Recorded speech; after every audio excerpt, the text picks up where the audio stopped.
السلام عليكم. انت اتكلمنا على ايه النهارده يا بابا؟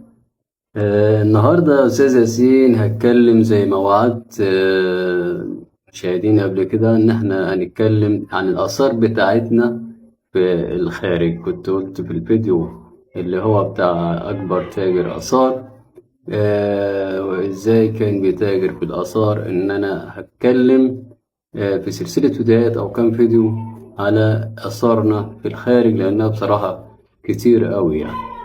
النهاردة هنتكلم عن الآثار الموجودة في المملكة المتحدة. المتحف البريطاني في لندن، المملكة المتحدة، فيه 100,000 قطعة أثرية مصرية. ده غير مجموعة وندف المهداة للمتحف سنة 2003، واللي تقدر بحوالي 6 ملايين قطعة أثرية. ده في متحف واحد. وكان 6,000 قطعة، 6 مليون قطعة دي بترجع لعصر ما قبل التاريخ.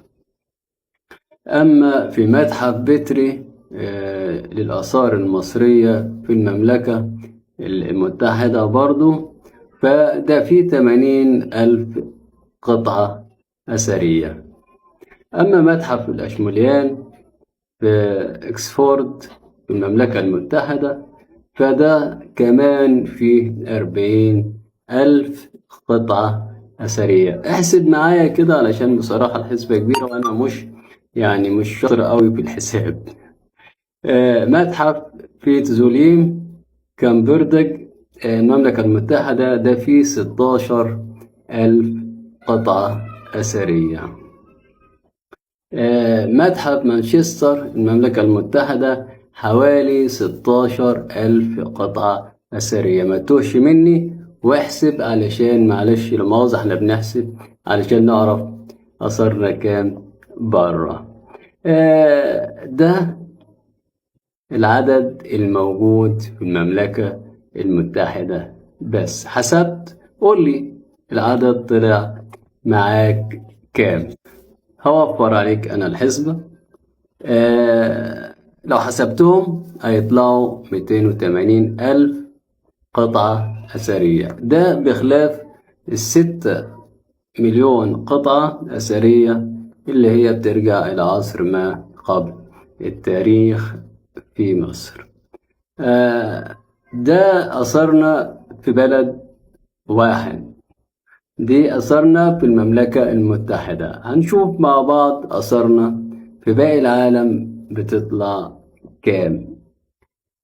أنا هوفر عليك الحسبة دي، لأني بصراحة أنا حاسبها قبل ما أطلع الفيديو. 280,000 قطعة أثرية ده في المملكة المتحدة بس، بخلاف 6 مليون قطعة اللي هم بيرجعوا إلى اللي كانوا هدية ويرجعوا إلى ما قبل التاريخ. رقم مهول. والأرقام اللي جاية فيها أرقام أعلى، في بلد فيها أرقام عالية جدا، وفي بلاد فيها أرقام يعني أقل من كده شوية، لكن الرقم التوتال كله كبير كبير جدا، رقم يخض. دمتم دمتم ودامت ودامت مصر بخير، والسلام عليكم ورحمة الله وبركاته.